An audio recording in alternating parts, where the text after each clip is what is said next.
और वहां सिस्टम क्या है कि सर 6 महीने के लिए मेरे एसटी के लोग जो जहां जाते हैं वहां पिछले फ्लड से जितने भी वुड क्रॉसिंग थी वो सारी खत्म हो गई है।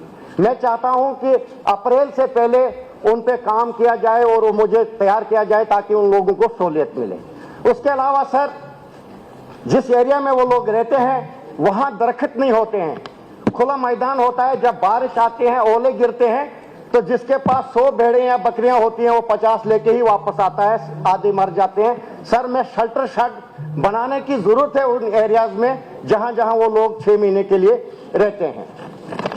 उसके अलावा सर मैं आता हूं फ्लड एंड कंट्रोल डिपार्टमेंट पे। जनाबों ने सुना होगा कि मड़वा वार्ड 1 में आधे से ज्यादा गांव मेरे पिछले फ्लड से चले गए। मरगी जैसा गांव, चेंजर में पिछले साल नुकसान हुआ और इंशन में नुकसान हुआ।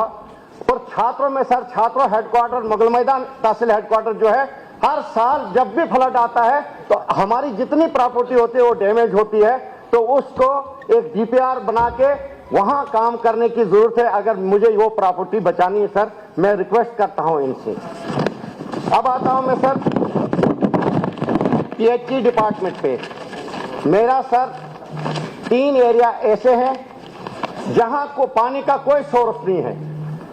तहसील हेडक्वार्टर छात्रों, तहसील हेडक्वार्टर मुगल मैदान और बोजवा में बलगना एक जगह है सर जहां के लोग आज माइग्रेशन करने पे तैयार हैं। वीडियो में दिखाऊंगा सर, वहां लिफ्टिंग के जरिए स्कीम को चालू करने की जरूरत है सर, वरना वहां तीनों जगह पे पानी मुझे नहीं मिलेगा, लोग माइग्रेशन करेंगे। और ये तहसील हेडक्वार्टर हैं सर। मैं आता हूं जेजेएम पे सर। जेजेएम का लोड जो डाला वो हम सब एमएलएज ने अपने मंत्री साहब पे डाला जो इस वक्त सफर कर रहे हैं।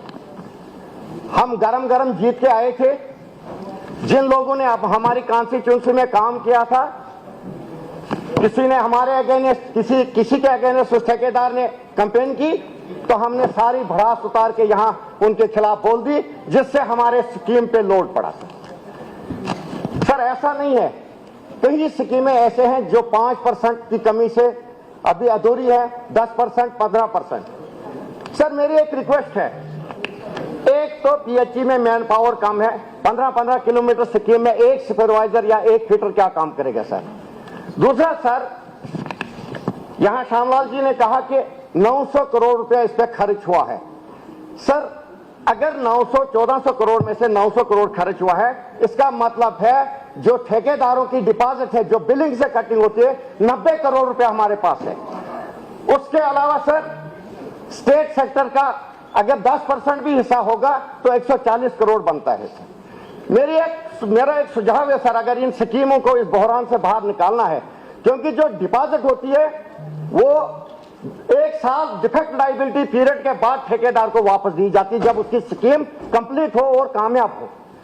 मैं चाहता हूं सर कि वो पैसा है कि जो स्कीम हमारी सर जहां 2 लाख या 4 लाख या 10 लाख की जरूरत है, एक एस्टिमेशन की जाए वहां कितना पैसा लगे वो डिपॉजिट से दिए जाए, और जो रॉ मटेरियल है वो स्टेट सेक्टर का जो पैसा है उससे खरीद के मैक्सिमम हमारे कम से कम 90% स्कीमें उससे कंप्लीट होंगी सर।